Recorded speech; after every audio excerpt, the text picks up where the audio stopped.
Dia adalah sosok yang sangat menginspirasi, bukan hanya aktif dalam akademisi, namun tentang kewirausahaan.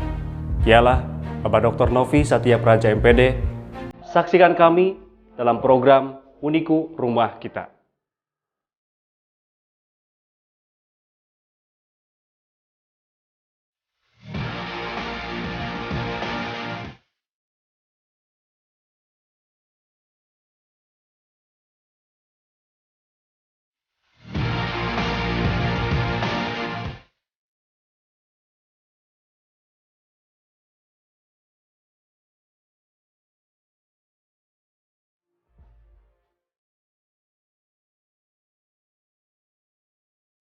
Baik, kembali bersama kami tentunya dalam channel Universitas Kuningan dalam program Uniku Rumah Kita. Alhamdulillah kita juga sudah kehadiran dan juga kedatangan tamu kehormatan yang sangat luar biasa, Bapak.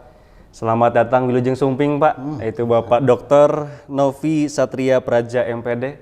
Gimana kabarnya, Pak? Sehat? Alhamdulillah. Alhamdulillah. Meskipun saat ini juga masih dalam situasi pandemi COVID-19 ya, Pak ya. Semoga ya saya dan Bapak juga begitu pun penonton yang ada di rumah ataupun yang dimanapun selalu tetap dalam keadaan sehat walafiat. Oke, Alhamdulillah Bapak Wakil Rektor 4. Ini sangat menarik ya Pak ya. Bagaimana sudah beberapa tahun ke belakang ini sebagai sejarah bahwa di Uniku baru pertama kali ada Wakil Rektor 4 selaku kebijakan dari rektor yang sudah dilantik yaitu Bapak Dr. Didik Harjadi SCMSI. Kalau berbicara mengenai Wakil Rektor 4, ini menarik nih Pak ya. Bagaimana tanggapan Bapak berbicara mengenai Wakil Rektor 4 yang berkecimpung tentunya di bagian dari kemahasiswaan. Seperti yang kita tahu bahwa mahasiswa di Uniku ini kurang lebih jumlahnya 5.000. Dengan Bapaknya hanya seorang diri menjadi Wakil Rektor 4 berkecimpung untuk mengurusi mahasiswa-mahasiswi yang memang jumlahnya banyak. Tanggapan Bapak itu seperti apa Pak? Oke, terima kasih. Assalamualaikum warahmatullahi wabarakatuh. Terima kasih saya udah diundang di podcastnya Uniku Rumah Kita, seperti itu. Nah, kebetulan di periode sekarang saya dipercaya sama Pak Rektor, Pak Dr. Didik Harjadi MSI untuk mengemban amanah sebagai Wakil Rektor 4 yang bergerak di bidang kemahasiswaan, alumni dan pengembangan kewirausahaan. Ya sebenarnya ini hal yang berat juga, tapi karena ini udah jadi amanah ya seperti itu, makanya kita harus tetap semangat, semangat dalam mengembangkan Uniku khususnya di bidang saya. Nah, pas pertama diangkat jadi Wakil Rektor 4 di bidang kemahasiswaan, sebenarnya ini bukan sesuatu yang yang baru, tapi ini sesuatu yang hal yang biasa karena dari 2003 sampai sekarang 2021 kegiatan saya itu hampir sebagian besar dengan kemahasiswaan. Saya hampir dekat dengan mahasiswa Uniku dari tahun 2003 sampai 2021. Apalagi sekarang jumlah mahasiswa itu sebenarnya Kang Ujang itu bukan 5.000-an, tetapi hampir 7.000. Lebih dari 5.000 berarti lebih dari 5.000 gitu kan. Nah, untuk menangani mahasiswa sebanyak itu ribuan, emang ada beberapa strategi yang harus saya keluarkan, mulai dari pembinaan UKM karena hampir semua mahasiswa itu dia tergabung dalam berbagai macam UKM. Makanya pembinaan yang dilakukan adalah lewat jalur UKM yang ada di Universitas Kuningan yang jumlahnya itu cukup lumayan banyak, mulai dari tingkat univ sampai tingkat fakultas itu sekitar 40 UKM. Nah, makanya untuk mengawasi kegiatan-kegiatan mahasiswa maupun pengembangan mahasiswa di bidang yang lainnya itu memudahkan bagi kita pihak universitas. Gitu kemudian. Iya, betul sekali ya Pak. Apalagi tadi seperti yang saya baca, yang saya kutip dari kutipan dari Bapak Rektor ketika selepas dilantik itu bahwa titik tumpuan yaitu pekerjaan dari Wakil Rektor 4 itu berkaitan dengan kemahasiswaan, terus ada juga alumni dan pengembangan kewirausahaan. Nah, 3 elemen itu yang akan kita bahas. Tentunya diawali dengan kutipan dari Bapak Rektor bahwa mahasiswi Uniku itu sebagai ujung tombak masa depannya Uniku. Itu seperti apa tuh Pak? Iya, jadi sebenarnya hampir semua PTS stakeholder utamanya adalah mahasiswa. Artinya maju mundurnya sebuah PTS itu tergantung dari mahasiswa sendiri, baik itu dari prestasi maupun dari jumlah mahasiswa yang ada di universitas, itu intinya. Makanya mahasiswa sebagai ujung tombak suatu universitas itu sangat betul sekali gitu. Karena sebagus apapun PTS, kalau mahasiswanya tidak ada prestasinya, terus jumlahnya sedikit seperti itu, itu kita bisa bilang seperti apa ya. Tapi alhamdulillah Universitas Kuningan walaupun masih muda, sekitar 18 tahunan dari pertama berdiri, perkembangannya udah lumayan pesat dan banyak menorehkan prestasi baik itu di nasional ataupun internasional seperti itu. Dan sekarang juga ke depan banyak mahasiswa yang mengikuti kompetisi nasional maupun internasional. Alhamdulillah saya baru dapat kabar juga dari Fakultas Ekonomi ada yang mendapatkan untuk lecture ya di Malaysia dan Singapura sekarang, yang nanti mereka akan berangkat bulan Agustus seperti itu, Kang Ujang. Jadi memang betul sekali ya Pak ya, mahasiswa itu memang sebagai ujung tombak masa depan Uniku, karena memang betul, cuman bagaimana mahasiswa itu menyikapi apa yang sudah disediakan oleh kampus Universitas Kuningan. Yang terlebih tadi ada seperti halnya program-program pertukaran pelajar dari Uniku ke luar negeri ada juga ya, ada itu kan, ada yang dari luar negeri ke Uniku ada. Ya, itu tinggal bagaimana kita menyikapi, memanfaatkan kesempatan yang memang sudah disediakan oleh kampus Uniku ini. Ya, itu Pak. Memang luar biasa ya Pak ya. Iya. Ada lagi Pak, memang ini menarik. Dan apalagi saya tahu nih background Bapak bukan hanya dari segi akademisi.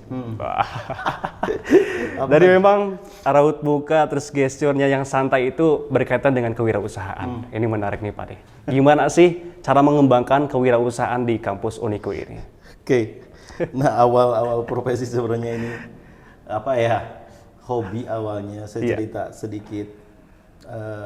Dari semenjak saya sekolah sebenarnya hobi di bidang kewirausahaan, mulai dari dagang seperti sampai ke saya coba bikin perusahaan-perusahaan di bidang jasa.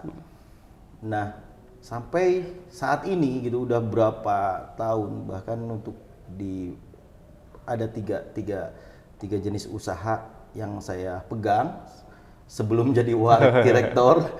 Nah, itu yang bermitra dengan kita gitu kan, teman-teman yang ikut kerja dengan kita itu sekitar ada 40-an. 40-an. Itu mahasiswa bukan? Mahasiswa. Hampir 99% adalah mahasiswa lulusan Universitas Kuningan. Tapi ada yang masih kuliah juga di semester akhir. Ada 40-an lah, 40-an. Nah, makanya mungkin salah satu pertimbangan kenapa saya jadi wakil rektor 4 yang mengenai bidang kewirausahaan juga, pengembangan kewirausahaan mahasiswa, karena selain saya bergerak bidang akademisi, saya adalah praktisi di bidang wirausaha, praktisi di bidang wirausaha yang ada sedikit ilmu yang harus saya sampaikan atau share ke mahasiswa-mahasiswa yang ada di Universitas Kuningan. Program awal ketika saya diangkat, pertama adalah dalam hal pengembangan kewirausahaan, saya mencoba mengambil beberapa hibah yang dikeluarkan oleh Dikti, baik itu berupa program-program kewirausahaan maupun pengabdian masyarakat, dan alhamdulillah respon dari mahasiswa Universitas Kuningan untuk mengambil program kewirausahaan, misalnya ada KBMI, ada PKM seperti itu, ada yang pengabdiannya ada PHP 2D, ada mikrokredensial, ada ini lagi KKMI seperti itu responnya luar biasa. Yang daftarnya kalau dulu sedikit, kalau sekarang justru melebihi kuota yang telah ditetapkan oleh Dikti untuk universitas. Ya, artinya mereka antusias. Makanya sebelum mereka membuat proposal dan segala macam, kita mengadakan pelatihan tentang kewirausahaan, baik itu kewirausahaan secara praktis langsung maupun dalam pembentukan proposal pengajuan kewirausahaan. Dan saya konsen kewirausahaan itu di program yang sekarang kita membuat galeri wirausaha berupa kawasan tempat wirausaha yang di dalamnya akan diisi oleh mahasiswa Universitas Kuningan yang bergerak di bidang wirausaha, yang tempatnya nanti ada di belakang kantor pusat bimbingan karir dan konseling. Jadi nanti kita akan ngebina mereka dari awal sampai akhir supaya menjadi wirausahawan yang sukses buat mengembangkan terhadap dirinya sendiri maupun nanti ke adik-adik tingkatnya ke depannya. Biar kita mudah mengontrolnya. Karena saya yakin inovasi dan kreativitas mahasiswa di bidang kewirausahaan itu jago-jago, apalagi di Universitas Kuningan. Itu kamu bilang. Iya. Kira-kira ada yang lebih fokusnya Pak itu? Wirausaha apa yang memang menjadi fokus Bapak yang akan dikembangkan, apalagi dituangkan agar mahasiswa-mahasiswa Uniku itu mau kan, karena mungkin di sini masih situasi pandemi, di rumah saja, apalagi ini programnya mungkin pasti dilaksanakan di dalam kampus gitu Pak. Oke.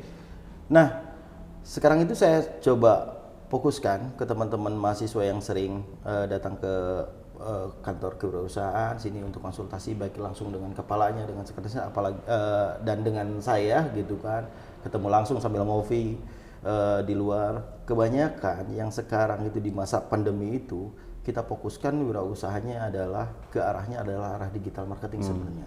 Wirausahanya apa aja sebenarnya?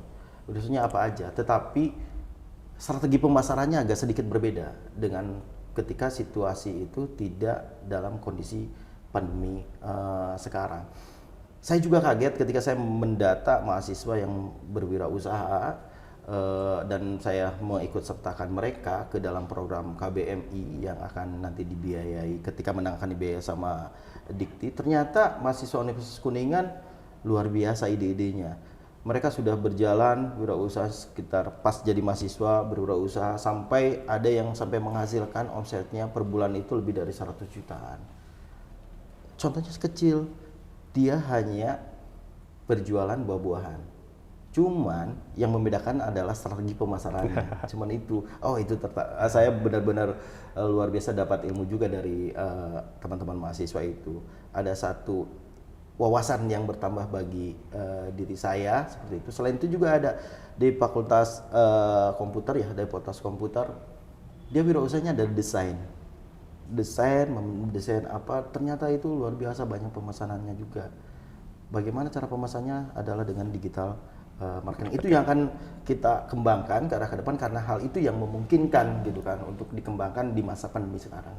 Berkaitan dengan teknologi ya Pak ya? Berkaitan dengan teknologi intinya. Ini menarik, 3 poin penting yang dibahas tadi mengenai mahasiswa, terus juga alumni dan kewirausahaan. Sudah 2 poin penting yang sudah diberikan bahwa memang Bapak Rektor itu tidak salah memilih Pak Nopi ya Pak. Bukan hanya berbicara mengenai akademisi, tapi aksi tentang kewirausahaan. Ini Bapak Nopi berkaitan pengalaman memang sejak jauh SMA ya Pak ya? SMA sudah berkecimpung di bidang kewirausahaan. Ini yang menarik Pak. Ketika memang di saat usia-usia masih duduk di bangku SMA. Mungkin ada perbedaan orang yang memang dibiayai oleh orang tua, ada yang memang usaha sendiri. Nah itu yang membuat dilema tuh Pak. Ketika mempunyai keinginan untuk melanjutkan ke jenjang pendidikannya lebih tinggi, ke jenjang perkuliahan. Nah berkaitan Bapak berbicara mengenai kemahasiswaan, tentunya berbicara mengenai masa ke masa generasi penerus bangsa. Ya. Hal yang paling mencolok ketika memang keinginan kuat untuk melanjutkan pendidikan yang lebih tinggi. Apa sih yang memang untuk meyakinkan, mungkin teman-teman di sini ada yang masih SMA tapi mempunyai keinginan untuk sekolah tinggi, kuliah, meyakinkan bahwa jangan pernah melihat dari sisi ekonomi. Ketika memang kita mempunyai keinginan yang kuat, yakinlah maka keinginan kita pasti akan terpenuhi. Itu gimana Pak motivasi untuk teman-teman SMA mungkin ya? Karena yakin Bapak dulu SMA wirausahanya kuat, ya biaya pasti jajan sendiri. Apa ya, waktu SMA saya punya kenangan agak sedikit, ada kenangan baik, ada kenangan nggak baik juga ya. Ada penilaian baik, ada penilaian buruk juga sama teman-teman. Karena waktu SMA saya salah satu siswa, kebetulan saya di SMA Negeri 1 Kuningan, tahulah angkatan saya bandelnya kayak apa gitu kan. Tetapi cita-cita sih dulu, cita-cita anak SMA kan intinya kalau tanya cita-cita kamu apa gitu kan. Saya bilangnya ingin membantu orang tua. Nah, ketika ingin membantu orang tua kan bukan hanya sekedar ucapan, tapi harus ada aksinya seperti apa. Hal itu yang saya lakukan kumaha carana gitu kan. Bagaimana caranya? Kita harus mendapatkan dana lebih uang gitu kan untuk membantu orang tua. Artinya tidak membebankan ke orang tua. Selain itu, bagaimana caranya kita harus belajar dengan benar gitu, belajar dengan giat gitu. Karena bagi saya belajar itu bukan supaya saya pintar sebenarnya. Bagi saya belajar itu untuk merubah sikap, untuk merubah sikap saya dari hal yang buruk ke hal yang baik gitu kan. Hal yang baiknya lebih dikembangkan. Ada perubahan perilaku lah ketika saya belajar. Nah, idenya gini, dari dulu saya cita-cita bahwa saya pengen sekolah terus. Tapi tadi benar Kang Ujang, masalah biaya itu jadi kendala ya bagi di keluarga saya pada saat itu, karena sekolah itu memerlukan biaya yang luar biasa. Tapi karena niat yang bulat, S1, S2 sampai S3 saya dapat beasiswa. Full dapat beasiswa. Makanya kalau disebut saya waktu sekolah jadi mahasiswa yang kaya, iya gitu. Karena tiap bulan saya dikasih uang gitu, hampir rata-rata melebihi uang jajan yang diberikan orang tua. Saya bisa sampai, nah si uang dari beasiswa itu saya dijadikan pengembangan di usaha saya. Bahkan saya udah dapat, bukan saya ini ya, dengan niatan itu saya terus berjuang disertai berdoa dan dimudahkan oleh Yang Maha Kuasa seperti itu.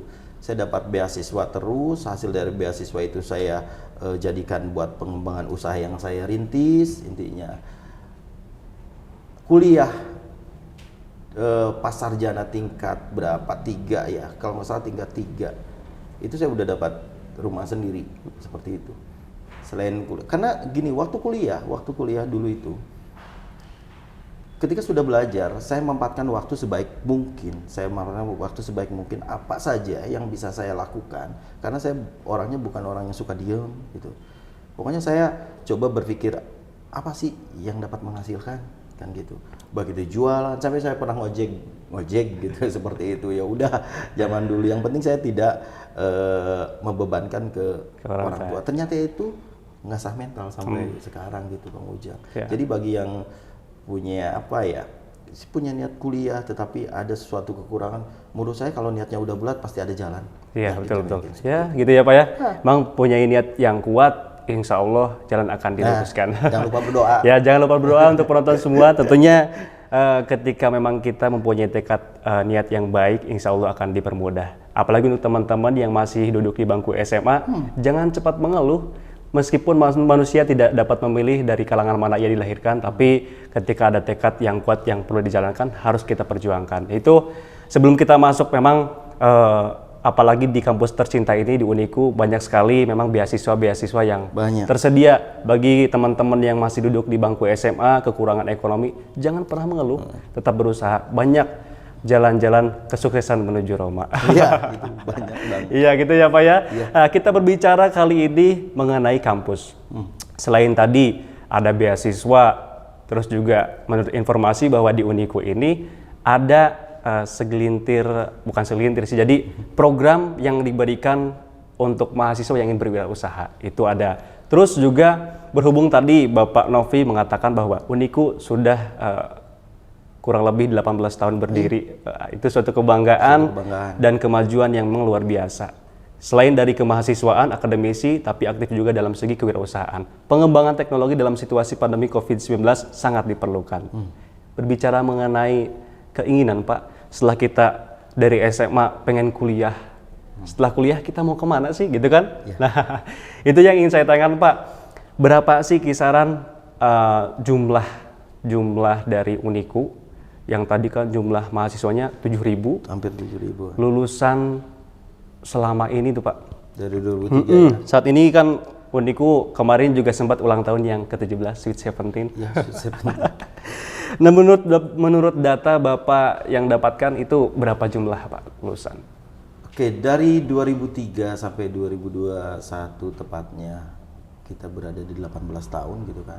Jumlah lulusan Uniku ketika sudah jadi Uniku gitu kan, itu ada 13.400. 13.400 mahasiswa, lumayan banyak. Dan mereka sudah tersebar baik di Kabupaten Kuningan maupun di kabupaten-kabupaten lain, baik di kota maupun di mana saja, tersebar di segala bidang pekerjaan juga. Alhamdulillah responnya positif terhadap kampus kita, Universitas Kuningan. Kenapa saya bilang positif? Kalau responnya kurang baik, Uniku tidak bakalan berkembang dari segala sisi, baik itu prestasi maupun dari jumlah mahasiswa. Sekarang jumlah mahasiswa Uniku yang daftar aja dari tahun ke tahun udah cukup luar biasa intinya. Begitu Kang Ujang. Kira-kira kan ini kisaran tadi 13.000 ya 13.000 Pak? 13.000 itu bukan jumlah yang memang kecil. Tapi saya yakin ketika program dari kampus dilaksanakan tentang kewirausahaan, karena menurut informasi yang saya dapatkan kutip dari Mbak Najwa Shihab, itu pada tahun 2045 nanti kan ada bonus demografi yang mana tidak semua jurusan itu harus kita fokuskan. Ada sisi lain yang harus kita laksanakan seperti tadi wirausaha. Tanggapan Bapak seperti apa Pak? Oke, emang betul ya. Kenapa di Universitas Kuningan mata kuliah kewirausahaan itu adalah mata kuliah wajib bagi semua program studi, mata kuliah wajib Universitas Kuningan? Karena gini nih, kita ngerubah sedikit paradigma. Nah, dari dulu ketika ada suatu universitas ataupun sekolah, mereka mencetak hanya sebagai pekerja, gitu. Nah, Universitas Kuningan itu mempunyai misi bagaimana kita mencetak mahasiswa untuk menciptakan lapangan pekerjaan nantinya. Nah, salah satunya adalah dengan memasukkan kurikulum kewirausahaan menjadi mata kuliah wajib Universitas Kuningan, dan mengharapkan bagi mereka yang bergerak bidang kewirausahaan, mereka bisa menemukan atau membuat lapangan pekerjaan baru ke depan. Karena hal itu yang sangat memungkinkan gitu. Kita tahulah 98 ketika krisis moneter ya, hal yang tidak terdampak itu PMKM. Kewirausahaan dibanding pegawai-pegawai tetap di kantoran seperti itu, mereka yang tetap berdiri intinya. Makanya itu sangat penting. Tahun 2045 itu tantangan bagi kita semua. Apalagi kita udah masuk masyarakat ekonomi Asia gitu kan, terus globalisasi dan semacam, kita harus lebih struggle gitu ya dalam menghadapi segala situasi dan lebih dipersiapkan dari sekarang. Kira-kira prospek kerja nih Pak ya, karena ini kan pasti mahasiswa itu berpikiran ketika lulus mau kemana. Tadi sudah jelaskan, kita juga sudah menyediakan program dan sebagainya, tapi itu kan kembali ke dirinya masing-masing. Namun didukung dengan program ataupun kebijakan dari kampus. Kira-kira prospek kerja dari kampus Uniku itu sendiri seluas apa gitu Pak? Oke. Nah, prospek kerja di kampus Universitas Kuningan kalau ketika masuk ke Universitas Kuningan dan lulus dari Universitas Kuningan itu tergantung dari program studi mana yang mereka pilih. Misalnya saya ambil dari kehutanan gitu kan. Banyak sekali prospek kerja di bidang kehutanan. Bahkan itu sangat kurang sekali. Nah, mulai dari pengkayuan, terus kelestarian hutan dan segala macam. Dan rata-rata mahasiswa fakultas kehutanan itu ketika lulus, ataupun mahasiswa fakultas ekonomi dan fakultas yang lainnya, saya lihat di tracer study itu, masa tunggu dari lulus sampai mendapat pekerjaan itu tidak lebih dari 4 bulan. Artinya mereka cepat menemukan pekerjaan di bidangnya masing-masing. Seperti itu. Kalau dilihat dari prospek kerjanya dengan bidangnya masing-masing. Kalau prospek ekonomi kebanyakan di perbankan sebenarnya. Perbankan dan wirausaha. Nah, fakultas komputer itu kebanyakannya mereka jadi, ada kemarin alumni datang ke kita, dia salah satu manajer di programming di perusahaannya Jepang di Jakarta. Dan ternyata ketika dia cerita, teman-temannya banyak juga yang di sana. Yang dari Uniku tuh Pak? Iya, dari Uniku. Seperti itu. Nah. Karena memang apalagi kalau di lingkupnya Kabupaten Kuningan ya Pak ya, Uniku itu. Kalau lingkup Kabupaten Kuningan, misal saya masuk ke sekolah, itu pasti tiap sekolah ada lulusan Uniku atau ke kantor-kantor Pemda, setiap instansi pasti banyak lulusan Uniku, jadi banyak yang kenal gitu. Itu. Berarti prospek memang kerja di luaran lulusan Uniku itu luar biasa ya Pak ya? Luar biasa. Kalau lingkup Kabupaten Kuningan insya Allah banyak semua gitu. Banyak. Apalagi luar lingkup Kuningan yang memang tadi sudah dijelaskan banyak sekali memang lulusan-lulusan dari kampus Uniku tercinta ini yang memang bekerja sebagai luar Kabupaten Kuningan yang sudah diperhitungkan. Terakhir nih Pak ya, sebagai pertanyaan terakhir di pertemuan kita kali ini, harapan. Nah, sudah ada harapan ya Pak. harapan untuk mahasiswa kampus Uniku tercinta. Ya, Apakah yang sedang menjalankan pendidikan, yang mau lulus atau yang sudah lulus ya? harapan nih. Kalau nanya harapan luar biasa gitu. Harapan bagi mahasiswa yang tadi yang lagi kuliah. Saya harapkan ke teman-teman mahasiswa dari semua program studi, semua fakultas, ya. Walaupun kita masih berada dalam masa pandemi, pembelajaran masih menggunakan media online, tapi tetap semangat untuk belajar, tetap semangat untuk berkreativitas, karena kreativitas itu yang lebih penting.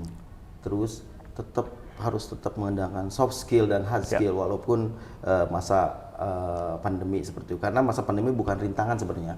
Justru ini adalah tantangan bagi kita, tantangan bagi kita supaya kita lebih maju. Nah, bagi lulusan. Bagi lulusan. Kebetulan saya menangani alumni juga.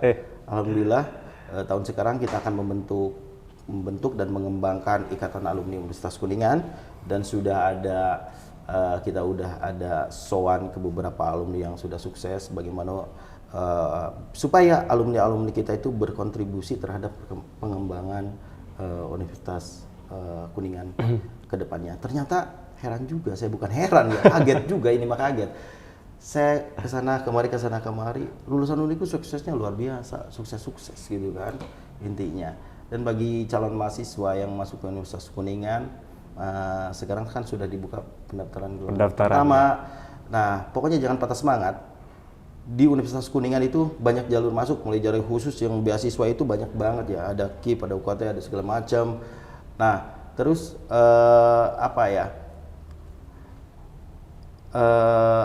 beasiswa itu kedepannya harus kita manfaatkan bagi calon itu kan, harus kita manfaatkan. Insya Allah seperti itu. Ketika kita bergabung, teman-teman semua yang calon mahasiswa bergabung dengan Universitas Kuningan, kedepannya kita membantu memudahkan dalam segala hal intinya. Oke, luar biasa sekali memang ya Pak ya. Banyak sekali informasi, pengetahuan yang memang kita dapatkan. Tentunya untuk penonton, teman-teman yang ada di rumah, tetap gali potensi teman-teman, cari ilmu sebanyak-banyaknya, karena menurut kata pepatah, ketika kita meraih ilmu yang sebesar-besarnya bahwa derajat kita akan ditinggikan. Gitu ya Pak ya. Terima kasih ya Bapak atas kehadiran dan juga kedatangan tentunya di dalam segmen Uniku channel kali ini. Tonton di YouTube Pak, nanti jangan lupa dalam program Uniku Rumah Kita. Sebagai penutup, tentunya quotes yang akan diberikan untuk teman-teman semua. Manusia tidak dapat memilih dari kalangan mana ia dilahirkan. Tapi manusia harus tetap tegar untuk menjalankan kehidupan. Duit, doa, usaha, ikhtiar, dan tawakal. Mari berubah, terus berbenah untuk masa depan yang indah. Uniku Jaya.